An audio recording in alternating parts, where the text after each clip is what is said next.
Good evening, everyone. Welcome to our webinar for this evening. My name is Kelly Ripkema, and I am the Director of Environmental Education for the Mercer County Park Commission. We have with us tonight historian Dennis Waters, who is going to be telling us about AT&T's pole farm and the transformation of Mercer Meadows. We are so excited to be talking about this seminal part of our local history, which played a role on the world stage. A little bit of background and how logistics for how we'll run this. So Dennis will be presenting for us, and then at the end of his presentation, he will be able to answer some questions. As he's going along in the presentation, if a question pops into your head, please go ahead and type it into the Q&A feature. We'll be fielding questions through the Q&A feature. So to find that, if you'll just highlight, move your cursor along the bottom of your screen, you will see an icon that says Q&A. Just click on that. You'll be able to type in your question, and it's a way for us to really be able to keep track of making sure that we answer all the questions that you have. If you have any technical difficulties, you can type that into the chat, and I will be monitoring that throughout the presentation, and I'll be able to help you as much as I can. So Dennis Waters joins us as a historian. He knows so much about Lawrence Township and local history. He is currently on the Board of Trustees for the Lawrence Hopewell Trail. And I want to go ahead and turn it over to you. Dennis, thank you so much for joining us tonight. Well, thank you, Kelly, and thank you everyone who is tuning in, as they say in the radio world. So we're going to talk for the next few minutes or so about a facility that was a prominent feature of the landscape here in Lawrence and also in Hopewell Townships in the middle of the 20th century. So this thing officially was AT&T's International Shortwave Radiotelephone Transmitting Station, but the local shorthand for the site was just the pole farm. So our story begins in the late 1920s. So this was 50 years after Alexander Graham Bell had patented the telephone. And by the late 1920s, the new technology of the telephone had achieved a worldwide scale of about 30 million phones. Half of these phones were in North America, most of the rest were in Europe. The problem from AT&T's perspective was that North American customers could only call other phones in North America. In other words, half the phones in the world were not accessible to Ma Bell's customers. At this point, the only quick way for people in North America to communicate with people in Europe was by telegraph, by sending a cable. There had been transatlantic telegraph cables since before the Civil War. This map shows the route of the first cable from 1858. This one failed after a month, but was replaced with a functioning cable a few years later. But the technology of the time in the 19th century made undersea telephone cables impractical. They could do telegraph, but not telephone. And it would be several decades before the technical problems could be solved. Given the state of technology in the 1920s, the only realistic option for solving the problem was radio, encoding the telephone call into a radio signal and beaming it across the ocean to a receiver on the other side. The first such radio circuit was placed into operation in January of 1927. The cost was $75 for the first 3 minutes between New York and London, and those were $1927. And there was only one circuit. If someone was using it, everyone else had to wait.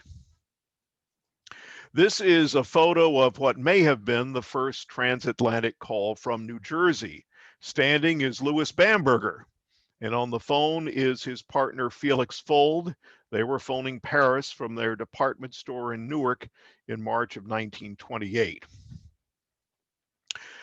The US transmitter was on Long Island, beaming to a receiver in Scotland, and the British transmitter was outside London and it was beaming to a receiver connected to a 5-mile long antenna way down east in the Maine woods. Now, this was not a shortwave system. This was not even a medium wave system like today's AM radio band. It was a long wave system with a frequency of 60 kilohertz, which is not that much above a frequency that dogs can hear. Although the long wave system worked, the Bell Labs engineers did not see much of a future for it. It didn't provide nearly enough capacity to support what they envisioned as growing demand for transatlantic telephony. There was very little room for growth, so they turned their attention to the new leading edge technology of the day, which was shortwave. The first step was to select a location for their shortwave receiving station. And they picked a site up here on this plateau overlooking the old Morris Canal in Netcong, New Jersey, near today's intersection of US 206 and Interstate 80. So here's 206 and here's 80. So the plateau was up here, and today there is a park on the site of the old AT&T facility. So this was a very remote location in the 1920s. There was not much around to interfere with shortwave radio reception. In fact, they were so paranoid about electrical interference that they would not even allow internal combustion engines on the site. It's ironic, but this high-tech location had to rely on horses to haul things around. They also began filing with the Federal Radio Commission to license new shortwave transmitters. So we're now in mid-1928. These three transmitters here, WMI, WLO, and WNC, would eventually be installed at Lawrenceville. WMI would transmit to London, WLO to South America, and WNC also to London. They then set about selecting a location for their shortwave transmitters. So they were putting the receivers up here at Netcong, but the transmitters needed to be somewhere else. And this is the 1928 map that they actually used to narrow their search. And they had a number of criteria. First and foremost, the transmitter could not be built anywhere near this receiver. Otherwise, the receiver would be flooded with interference from the transmitter. And for the same reason, the transmitter had to be kept out of the reception paths, in this case from Europe and from South America. So these cones here, this is the direction of the signals going to Europe. This cone is the direction of signals going to South America. So you could not put the transmitter in either of these areas. And they also needed several hundred acres of flat land that would not be too expensive and would not be close to population centers. So this area in here close to New York City was pretty much out. They didn't want to interfere with the general public's radio reception. They needed a reliable source of electric power. And finally, they needed to be close to this trunk line, which was the main AT&T telephone trunk line that ran up and down the East Coast on what is today Route 1. And Mercer County down here fit the bill for all of these criteria. So they came to Mercer County and began scouting for sites. In the AT&T archives, the first mention of the pole farm site was in mid-August of 1928.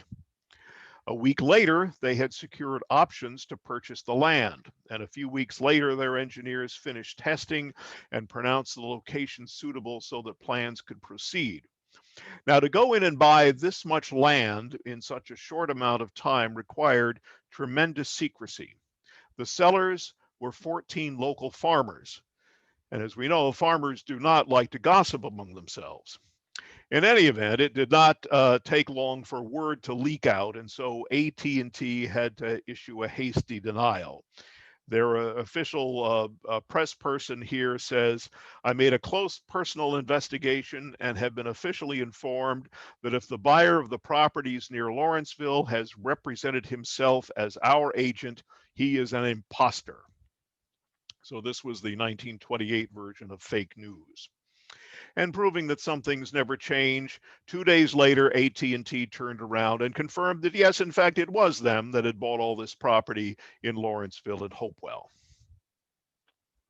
They closed on all 14 parcels over 2 days, September 25th and 26th of 1928. You can see the different farms that existed within the what was to become the Pole Farm site. Their lawyers were very busy for a couple of days. This is from the real estate page in the Sunday paper a few weeks later, showing all of the transfers. Now, some of the farmers did lease their land back from AT&T so they could continue farming it. In fact, the AT&T site continued to be farmed throughout its existence. So here's the tract on a 1918 map of Mercer County. You can see the Lawrence Hopewell border right here, and several of the farmsteads that were on the property along the edges here. And this aerial photograph commissioned by AT&T shows that most of the parcel was already cleared for farming. There were a few woodlots scattered about, but almost all of this was clear land at the time. So this site plan dated September 14th, 1928 shows what they had in mind. There would be 2 buildings, one here and one here, to house transmitters. This is building 1, this is building 2. So this is down at the corner of Keefe Road and Cold Soil Road. So building 2 was the one that was closest to what is now the main parking lot of the site. Building 1 would also include the administrative offices. Now this site would provide 3 shortwave circuits to London and 1 to South America, to Buenos Aires. And their goal, which was an aggressive goal, was to have the first channel to London in operation by June 1st, 1929, which gave them about 8 months over the winter to build the infrastructure and manufacture and install the equipment. And so they got to work. So this is transmitter building 1, constructed in that solid fireproof Ma Bell style of the period. This is building 2, the smaller one. Now, a few details of the construction. The shortwave transmitters themselves were so powerful that the rooms containing telephone wiring had to be lined with copper sheathing in order to avoid interference. The vacuum tubes in the transmitters were water cooled and required their own plumbing systems. I know we're told never to mix electricity and water, but this is what water-cooled transmitter vacuum tubes look like. You can actually see the pipes to carry the water around the tubes to keep them cool. All of the high voltage cabinets contain state-of-the-art safety technology, and all the designs and technology came from the Deal test site. We'll talk more about this later. This was Bell Labs' research operation over at the shore, where AT&T had dozens of engineers collaborating on different aspects of the project. But the most visible landmarks on the site were these steel towers that supported the antennas. There were 26 of these things, each 180 feet tall, and they were placed about 250 feet apart, so the end-to-end distance was about a mile. Now, the thing is, these towers themselves were not the antennas. They just provided support for the antennas. If anyone here is a user of the Lawrence Hopewell Trail in the park, this service road that they built to gain access to where they put up the towers is now actually part of the Lawrence Hopewell Trail. This is the route that it follows through the pole farm. So the antennas themselves were these wire mesh curtains that you can kind of make out here. It's a fine mesh in this photograph. Each radiotelephone channel needed 6 of these curtains. So in early 1929, these were the state of the art in shortwave antennas invented by a Bell Labs engineer by the name of Sturba. Now, one thing you should know about shortwave radio is that some wavelengths work better at night, some work better during the day, and some work better in the twilight of dawn or dusk. And with these Sturba curtains, each separate wavelength required a corresponding antenna that was tuned to that frequency. So each radiotelephone antenna required 3, or each circuit rather, required 3 different antennas, which were raised and lowered at different times of day as the transmitter frequencies were changed. So the towers required an elaborate system of winches and cables to raise and lower them simultaneously, and all the wire rope that was used was manufactured by Roebling in Trenton. So this was the array that was aimed toward London, 19 towers supporting 3 sets of Sturba curtains each. And this was the tower line aimed at South America, 7 towers supporting 1 set of 6. Now you have to remember that while all of this work was occurring at the Lawrenceville site, AT&T's counterparts in England and Argentina were busy building their own matching shortwave receiving and transmitting stations. And local infrastructure here was being built. Electric power was brought in. Rights of way were acquired to bring telephone circuits up from the main New York to Philadelphia trunk. These are the April 1929 minutes of the trustees of the Lawrenceville School, showing them granting an easement to AT&T to bring its lines across the campus. Now, one beneficial side effect of this work that was many farmers in the area got electric service and telephone service for the very first time. So remarkably, it was quite a feat of engineering and construction. In 8 months, AT&T managed to bring the first channel to London online by their June 1st, 1929 deadline. The remaining London channels on the South American circuit were rolled out over the subsequent 9 months. So the first call to London through the facility was from a businessman in Cleveland, but there was more pomp and ceremony with the opening of the South American circuit in 1930 as President Hoover himself made the first call. So here's an aerial view of the site during its early years. So to get you oriented, this is building 1 back here. This is building 2. This road right here is Keefe Road. Cold Soil Road is going over here. This is the line of towers transmitting to South America. And this is the line of towers going up here that is transmitting to Europe. So what did all of this cost? Well, it was about $2 million in 1929 dollars, which is about $25 million in 2020 dollars. Plus the cost of equivalent transmitting and receiving stations at the other end. And all of this was just for 4 circuits. So it's no wonder they had to charge what they had to charge. In 1929, transatlantic traffic volume increased to 47 calls a day, although it jumped to 130 calls on October 29th, the day of the stock market crash. By 1930, AT&T was able to cut the cost to a mere $30 for the first 3 minutes. The Lawrenceville site quickly became a wonder of the technological world. In 1930, the site played host to 1,500 visitors, including the president's son, Herbert Hoover Jr.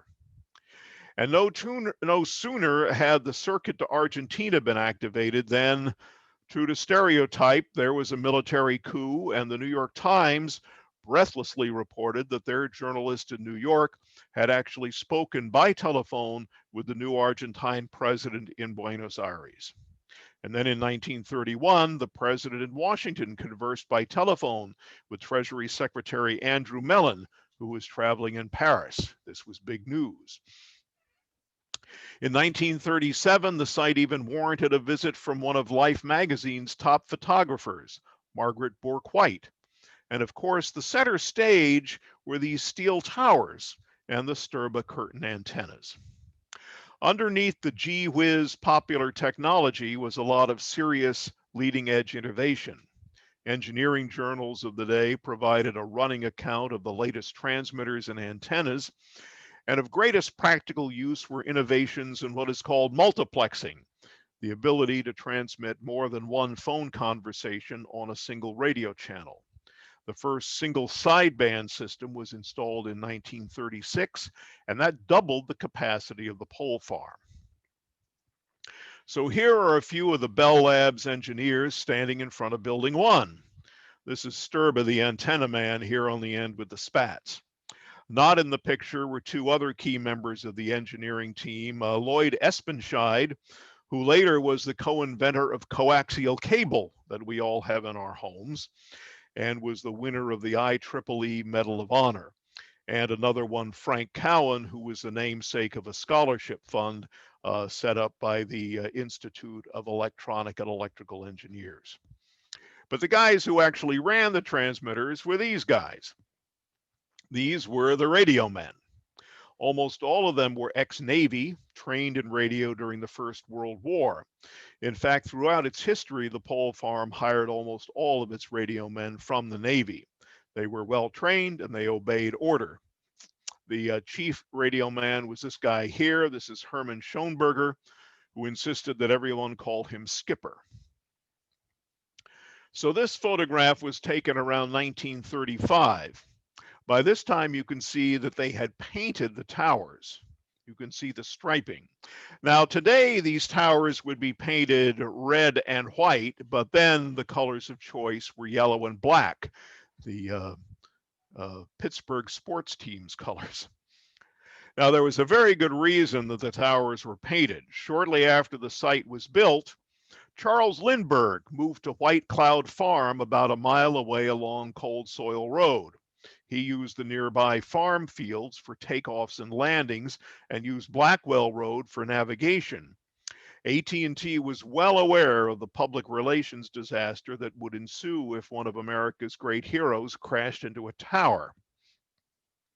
We have no record of any encounter, aerial or otherwise, between Lindbergh and the Pole Farm, although the towers would have been quite visible from his back porch, and his landing approach down Blackwell Road would have brought him pretty close. But it is fun to think about the close proximity between these transatlantic icons of aviation and communications. Lindbergh didn't crash into the towers. The tragedy that was to befall his family was altogether different. Lindbergh moved from Lawrenceville to his new home outside Hopewell around the end of 1931. And shortly after that, Charles Jr. was abducted.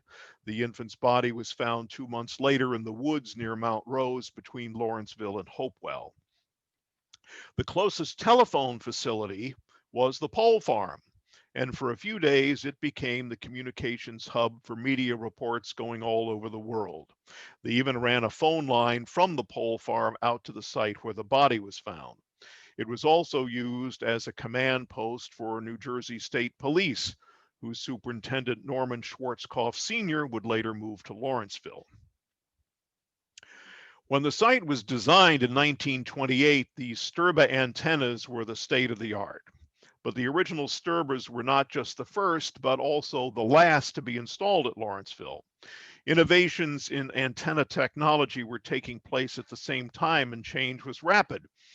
In 1932, service to Bermuda was added using a new design called a rhombic antenna.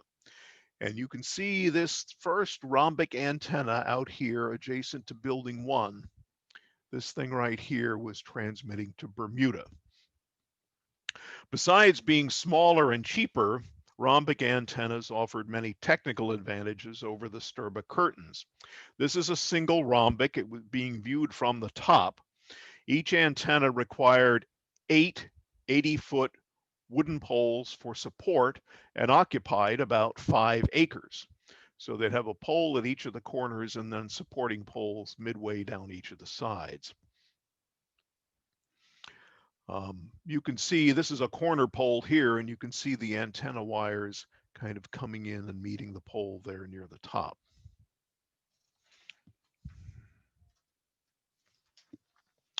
Bell engineers then learned that putting 2 rhombics together side by side provided even better performance. So this is the twin rhombic, and this became the standard antenna at the Pole Farm for long distance transmission. This diagram shows how directional they were. Almost all of the radio energy is focused in one direction, and each antenna was aimed precisely at the location that it was serving. So if there was a London antenna, it was aimed at London, the Paris antenna at Paris, and so on and so forth. So from 1932 on, rhombics and twin rhombics were the only antennas to be installed at the Pole Farm, and they were supported by the poles that gave the site its nickname. In fact, in 1939, the Sturba arrays and their towers were torn down and sold for scrap. They were obsolete after only 10 years. Despite the depression, call volume had increased to 50,000 calls per year in 1937. And as of 1939, with war breaking out in Europe, Lawrenceville was transmitting directly to London, Paris, Bermuda, Buenos Aires, and Rio de Janeiro. After the fall of Paris in 1940, neutral Switzerland built transmitters and receivers to connect with North America.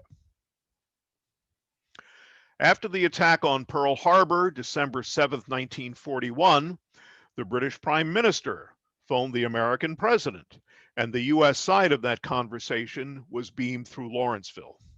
With America's entry into the war, the character of the pole farm began to change. As the only telephone gateway to our allies in London, and given its proximity to the coastline, it was viewed as a target for German saboteurs who could be dropped off by submarine by the Jersey shore.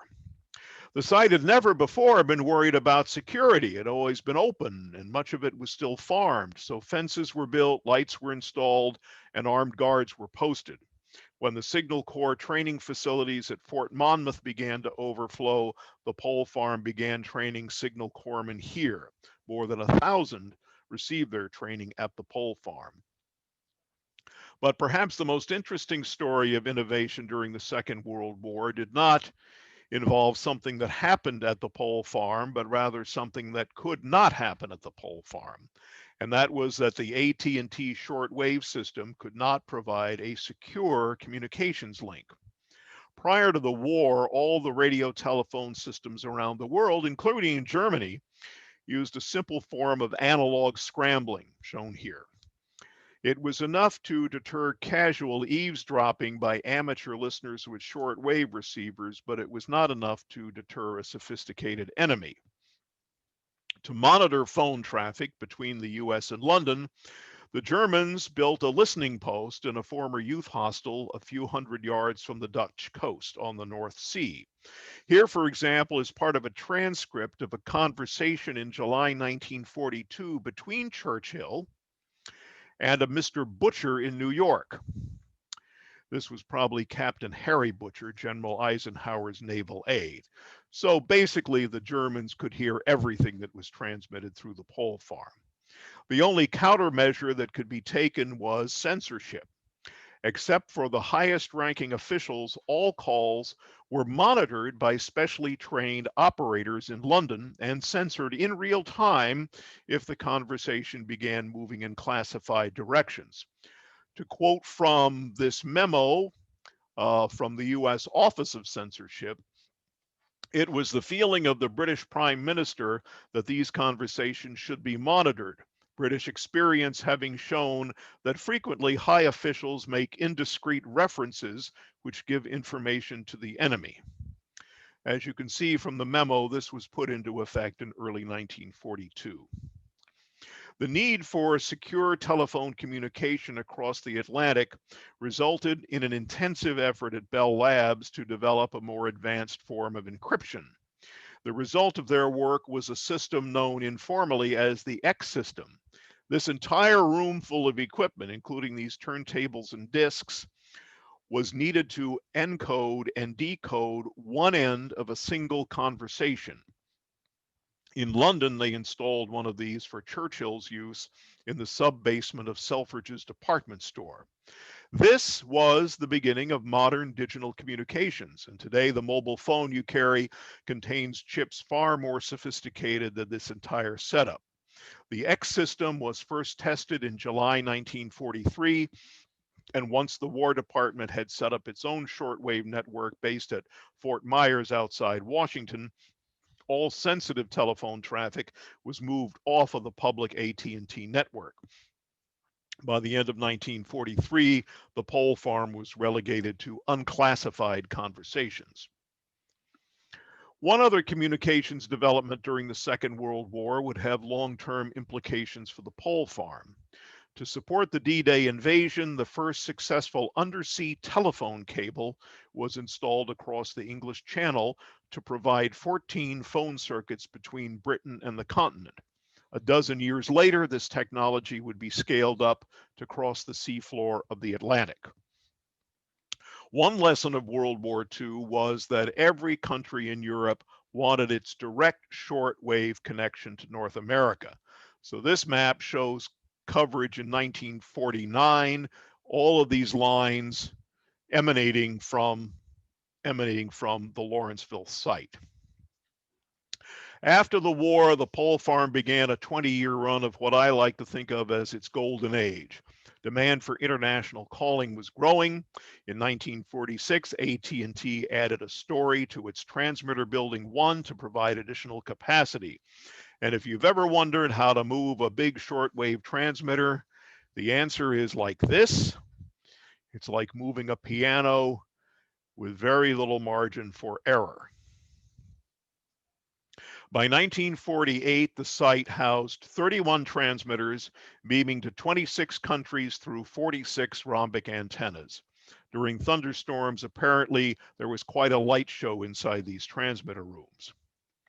From the very beginning, the process of setting up a call was always the same. You first call your local operator. She would connect you to the long distance operator, who in turn would connect you to one of these international operators. She would speak to her counterpart overseas and cascade the call down to the party you were trying to reach. Of course, this operator to operator communication, the operator in New York speaking to the operator in London, had to use the same shortwave channel as the call itself. But two operators talking to each other were not producing revenue for Ma Bell. So great effort was taken to speed up and automate the process. When it started in 1929, it had taken half an hour to set up a single call. By the 1950s, this was down to a few minutes.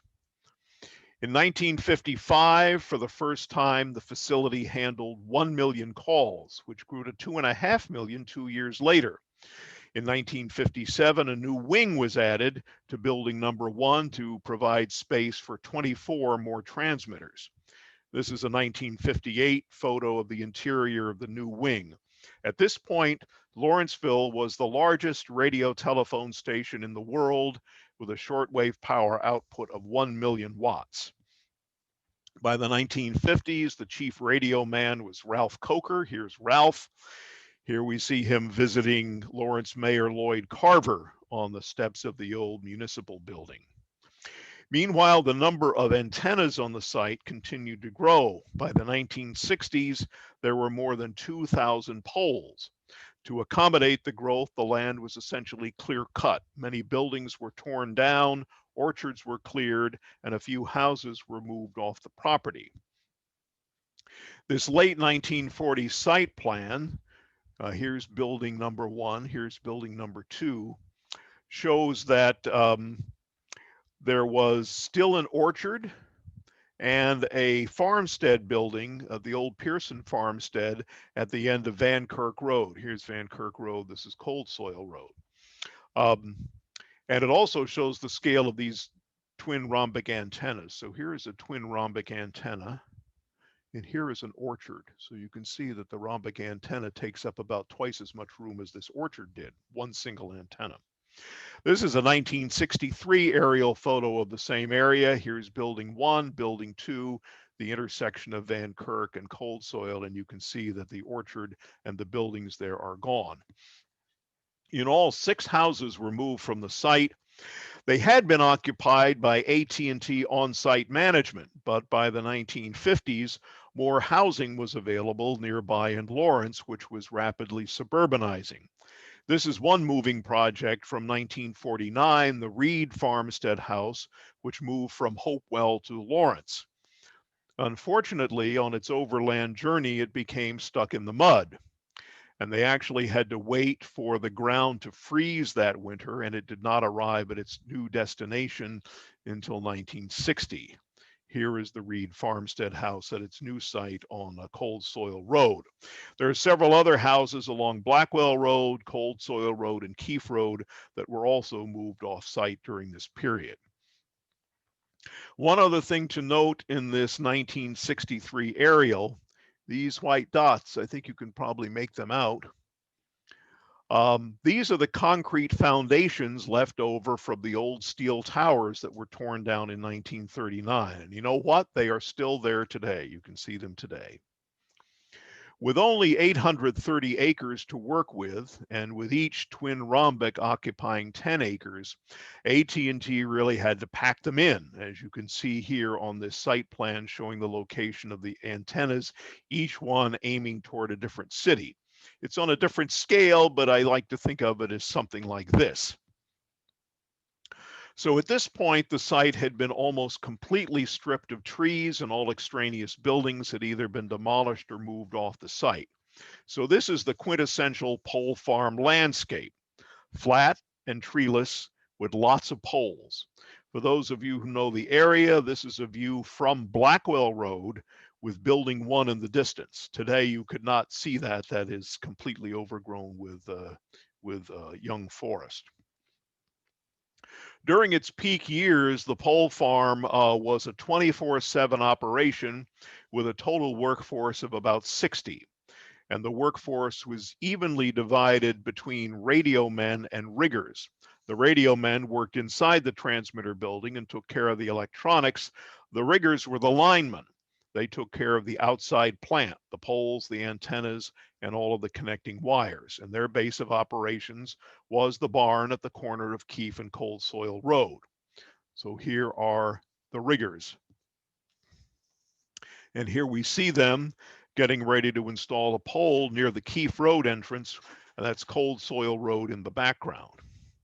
Now, the radio men all had to be licensed by the Federal Communications Commission to operate the transmitters, and FCC regulations required an enormous amount of monitoring and paperwork. This was the radio man's toolkit. But equally important was the kit of replacement vacuum tubes, which burned out frequently and had to be replaced. This was well before transistors became widely used in transmitters. Some of the amplifier tubes were very large and specialized. Here is a tube that's bigger than this guy's head. The radio man's duties included mundane tasks like checking battery acid. And despite what you see here, in its 45 years of operation, no pole farm employee was ever seriously injured in the line of duty. But most of the radio man's routine was taken up in tending the dozens of transmitters. Each hour, every transmitter had to have several meters read and the readings entered manually into a log. And each transmitter had to send a station identification once an hour using Morse code. In fact, Morse code was even used to communicate with the control office in New York. All of the radio men needed both radio licenses and telegraph licenses. Another key responsibility was to change transmitter frequencies as atmospheric conditions changed throughout the day. The radio men used these cheat sheets to help them do this quickly because downtime cost money. Each transmitter had a card showing the frequencies that were available. Here's a list of frequencies. As you can see, this was a New York to London transmitter, New York to London, with 3 voice channels, A, B, and C, and 5 frequencies that it operated on. 1963 was the busiest year for the pole farm. 6 million telephone calls were funneled through the station. And it was also the year of the last major investment that AT&T made in the site. And that was this impressive diesel generator for backup power. Here you see excavation beginning to install the diesel fuel tanks. Here they are in the ground. They built a new wing on building 1 to house this generator. This is the completed building. And here is the generator arriving. This generator could supply 1.5 million watts, which is enough to power the entire facility. It was started by a jet of compressed air and could assume the full load of the site in 18 seconds. But this installation also marked the beginning of the end. This photo is 1956, and these workers are pulling ashore the first telephone cable across the Atlantic. The TAT-1 stretched between Scotland and Newfoundland with 36 circuits. Over the years, more cables were laid, and by 1965, there were over 300 cable circuits between the US and Europe. This was far more capacity than the pole farm provided, and the AT&T site in Lawrenceville was relegated to a backup role for the high traffic calls to Europe. It was there in case a cable was cut. This is 1965, and these engineers are working on Early Bird, the first satellite of what would become the Intelsat system. It provided 240 circuits to Europe, 10 times the capacity at 1/10 the per channel cost of undersea cables. Suddenly, satellites could provide high quality, cost effective telephone service to the smaller or more remote locations where the cables did not go. You could call any major city in Europe or South America without shortwave. Again, the pole farm was there in case a satellite malfunctioned. So now we're really into the end game. By the late 1960s, poles had started to come down as circuits to more and more cities were discontinued. This was the list of cities still served as of about 1970, and very few of the world's business and political capitals were represented. In 1973, AT&T made the decision to close Lawrenceville by the end of 1975, and by that time, most of the poles were already gone. The lights went out December 31st, 1975. By that time, only 13 antennas remained standing, and the site served only 5 cities, and the only live circuit was to Guantanamo Bay. It carried a few calls a day. Once it was closed, AT&T was quick to demolish the facility. By early 1977, it was gone. It's kind of sad. This aerial photo is from 1977. As you can see, there is no evidence left of the transmitter buildings. You can just see the pads where they had been. All that remained was a single 80-foot pole left standing at the request of local farmer Charlie Bryan, who said he needed a lightning rod to protect nearby buildings. So this was part of the twin rhombic that had served Tel Aviv and Israel. AT&T continued to own the site for 2 decades and leased most of the land to local farmers. A lot of things were not allowed: fishing, hunting, trapping, horseback riding, motorcycle riding, and so forth. One thing that AT&T might have had in mind for the site involved the New Jersey DOT's plan for the route of Interstate 95. Some of you will recall that the original route traveled through Hopewell into Somerset County, eventually connecting with what is today's Interstate 287. Had this plan come into fruition, the pole farm tract would be right adjacent to Interstate 95 and would have been quite valuable, perhaps as the location for a shopping mall. However, local opposition put the kibosh on the DOT's plan, and by 1982 it was dead. Much of the federal money earmarked for building I-95 was instead invested in improving the Route 1 corridor, so Lawrence won and Hopewell lost, or maybe it was the other way around. In 1989, AT&T reached an agreement to sell to a housing developer associated with golfer Jack Nicklaus, who wanted to construct an exclusive community built around golf courses. That did not go over well, and by 1992, local opposition to the plan had built to the point that the deal was dead. The following year, local leaders became convinced that the only way to save the tract from development was to go through outright purchase, and so Mercer County agreed to step in. And after some political horse trading involving water towers and sewers, on January 5th, 1995, the county closed on the site for the sum of $8.6 million. But the saga was not over. The county's initial thinking was to develop the tract along the lines of Mercer County Park in West Windsor as a venue for active recreation with ball fields and golf courses and so forth. However, local preservationists did not want to exchange a private golf course for a public one, And after several years of wrangling, the county concluded that the pole farm would be preserved for passive recreation. One interesting question concerns the impact of the site on the local economy. With only 60 staff, the pole farm was never a big employer. And despite the capital investment on the site and the revenue it generated for Ma Bell, it was never a major township taxpayer. Prior to 1929, the Lawrence side of the site was producing about $1,300 in property taxes. That's about $18,000 in 2020 dollars.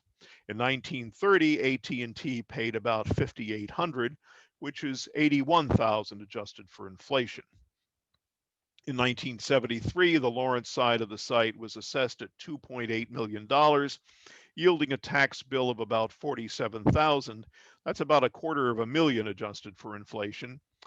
But in 1989, AT&T was able to join the state farmland program, and that dropped the assessment from 2.4 million to 90,000. Today, as a part of Mercer Meadows, the pole farm tract has been set aside for passive recreation.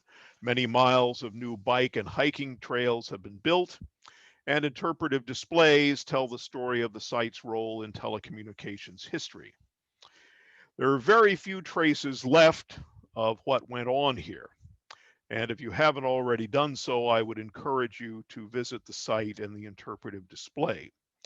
But if you travel around New Jersey, you can catch a glimpse of the history as well. One building from the Netcong shortwave receiving station is still in use by AT&T. And until very recently, on the shore and Ocean Gate, the shortwave transmitter building AT&T used for telephone communication with all the ships at sea was still standing. This building was designed based on the Lawrenceville site. These photos were taken prior to Hurricane Sandy. The building stood fast, well, at least until it was decided to restore the salt marsh and demolish everything. So now all of that is gone. And if you visit Ocean Township, you can see remnants of the Bell Labs Deal test site, where much of the pole farm technology was developed. And there remaining are 3 steel towers, very similar to the original towers that were built in Lawrenceville in 1929. So with that, I would like to say thank you to the many individuals and institutions who have helped me in the research on this site over the years. And I would be happy, I guess, to take some questions. Kelly? Great. Dennis, thank you so much. We do have a few questions that are in the Q&A. So Dennis, actually, you can see them if you click on that icon, I think. Aha, there they are. Good. So question about what happened during World War II to the communications lines. I think I pretty well answered that question, but they continued in operation, but they were not secure. So after development of the new cryptographic technology, they were able to move the sensitive communications off of the pole farm. Okay. Question, was the site called the pole farm before AT&T? No, before that it was just a farm. It was called the pole farm as kind of a nickname because of the 2,000 telephone poles that were there. It looked like it was a place where they were growing those. Question, there is no visible security surrounding the pole farm. That's actually correct. There was never any perimeter fencing. There was fencing around the transmitter buildings that was installed prior to the Second World War, but in fact, the site continued to be farmed, and locals would go and go hunt there and that kind of thing. The farmers who were farming there were a couple of them who figured out how to kind of navigate their tractors around the poles and around the guy wires and so forth. So they're actually able to do that. Question, how do you lay a cable across an ocean? Say very carefully. But they actually have for this. I mean, today, of course, they've moved beyond the technological problem that they had, which they didn't have with the original telegraph cables, was that the telephone signal degrades as it moves along the wire, so that you have to have amplifiers put onto the cable all along the way every 20 miles or so. Oh. And then if you're going to have an amplifier, you have to get power to the amplifier. So these cables included not only the telephone wires, but they also included the power supply for the amplifiers. And of course, the amplifiers all needed to have backups, because if it's on the bottom of the ocean, you're not going to go down there and fix it if something goes wrong. So it's a very complicated situation to actually build these things. And today, for the fiber optic cables that connect all parts of the world along the ocean floor, they actually have special ships. They have ships that are designed specifically for the purpose of laying cable along the ocean floor. Wow. It's kind of amazing to me that, in this day and age, we still rely on a cable of some sort. Well, the cable, the fiber optic is still that's the highest bandwidth thing you've got going. There's very little that can compete with that, even satellites, radio, those kinds of things. The question, why did they demolish the buildings? That's a great question. I wish I knew the answer to that. I have asked many people along the way if they had any idea why that happened. My suspicion is that it was just to keep them from being vandalized or becoming attractive nuisances. A lot of people speculated that it might have been tax related, but in researching the tax history of the property, there was no indication that demolishing the buildings made any change in the tax bill of AT&T. Hmm. So where in the park can I find the original location of the antennas for South America and Europe? Well, if you start at the location of the interpretive display, which is at the site of the former building number 2, the Lawrence Hopewell Trail, as it goes along parallel to Cold Soil Road, is actually where the antenna line was, and the bases of the original antennas, the concrete bases, are still out there, and at times when the field has been mowed, you can see them from the trail. The other leg of the Lawrence Hopewell Trail, which goes parallel to Keefe Road, is where the antennas aimed at South America were located. So those two, they made kind of a V like that. And so that's where they are. And the sections of the Lawrence Hopewell Trail in that part of the park are in fact the service roads, the original service roads. Okay. Compare the height of the poles to PS&G power lines today. That's a great question, and I don't know the answer to that, Sylvia. I suspect they were maybe a little bit higher, but I don't know how tall a high tension cable is. That would be a good thing to know. They were 180 feet. So. Well, I thought one of your pictures showed the ones of the steel towers that are remaining in New Jersey. Showed them they looked really tall. They really are tall. They may be a little taller than the PSE&G high tension towers. Question concerning the AT&T facility on Carter Road, the former AT&T facility. Did that have anything to do with the pole farm owned by the same company? That was a Western Electric laboratory, and it was the AT&T facility was operated by the part of the pole farm was operated by the part of AT&T called Long Lines, which is the long distance operation. So no, that aside from the fact that they were owned by the same company, there was no connection. Was there any support from historic preservation advocates in Lawrence to keep the buildings intact? None that I've heard of. I don't know of anybody who was, in on that at all. I think they just came in very quickly. They tore it down, and that was that. Too bad. They were really gorgeous buildings. I have a suspicion, nobody's ever done the excavation, but there's a berm along the Lawrence Hopewell Trail, a sort of raised area, and I suspect that there's probably some demolition debris under there if anyone wanted to dig sometime. Question about the rhombic antennas. Did they also require 3 separate antennas? No, they did not. They were able to use one antenna at different frequencies. That was one of the reasons that the rhombics were much more economical and flexible than the original antennas.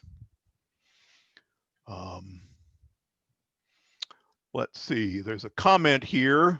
Says, not a question, but I grew up on Keefe Road and just learned that my grandfather, Adam Wilsnitsky, owned something of the land that was purchased by AT&T. That is correct. There was some, that was definitely one of the farm families that was in the area. Later, I think some people in the family shortened the name to Wilk. So when conditions were right, we could pick up garbled conversations on a space heater we had. Yes, I'm not at all surprised about that. That was one of the reasons. How's that for security? Yeah, right. Were Hedy Lamar's inventions, do they have any influence on the transmitting? That's for those of you who don't know the story. Hedy Lamar, who was of course a famous Hollywood star, was actually an inventor of a form of radio cryptography that was used in submarine communications, and she teamed up with a fellow, one of the members of the Antiel family from Trenton, to develop this technology. She actually has a patent, and there's been a wonderful book that's been written about all that. But I don't believe that that technology was specifically used at the pole farm. But that's a great story. Were there any amateur radio operators hired to work the radios? Not to my knowledge. These were commercial transmitters, and they required a specific type of commercial radio telephone license from the FCC in order to operate them. I know that amateur radio operators were frequent visitors there to take a look at the place, but they never were actually able to operate the equipment. What happened to the monster generator? I have no idea. That's a wonderful question. That was really quite the generator. My understanding is it was based on generators that were actually used for the old Nike missile bases, like the ones that used to be out on the Jersey Shore. That the setup that they had was built in the same way that those were the generators there were, which I think were also developed by Bell Labs. Do I give any walking tours? Yes, the Mercer County Park Commission will occasionally sponsor a walking tour when it is conceivable to do so. We've done a few, and people seem to like them. Yeah, and so occasionally we do get specialized tours that Dennis will lead for us on various topics. He's knowledgeable about many things. We also have a program that's called Just a Hike, which is no real agenda. We just meet with one of our naturalists, and you can tour we'll take you on a tour of various different parks, and Mercer Meadows, which is where the pole farm is a regular location for those. So I have to give a plug. If you're not already a member of our email list, please do sign up for that on our mercercountyparks.org website. Yes. Were any women involved in working on the pole farm? Not to my knowledge. I think this was very much a male occupation, the engineering side and the rigger side. So, not then. Have I written a book on this? I think I wrote something about this for the Lawrence Historical Society. I think there's a short piece that is on their website. If you go to the Lawrence Historical Society's website, I think you'll be able to find that. And were there other pole farms constructed in the US? There were.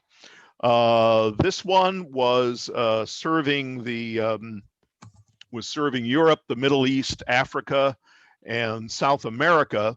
There was one in South Florida that they later constructed that that served the Caribbean, and there was one out on the California coast, the Northern California coast, that served the Pacific Ocean area. There was also the one at Ocean Gate, which I showed you a picture of a few minutes ago, and that was used for transmitting to the to ships in the North Atlantic. So if you were on the ship and you wanted to make a telephone call, you could do that through that facility. Okay, and on the chat, we did have a question about, is this program being recorded? Yes, it is. So you are welcome to visit the Mercer County Park Commission YouTube page. We will post this recording on there next week. I'll try to do it before the Thanksgiving holiday. And in the chat, I did drop a link to our Mercer County Park Commission YouTube page. You could also just go to youtube.com and then search Mercer County Park Commission and it'll pull up the channel. So if there aren't any other questions, I will bid you all thank you for joining us. Thank you so much, Dennis, for lending us your immense knowledge of the pole farm. This concludes our fall lecture series. Thank you all for joining us. We are hosting in-person guided walks.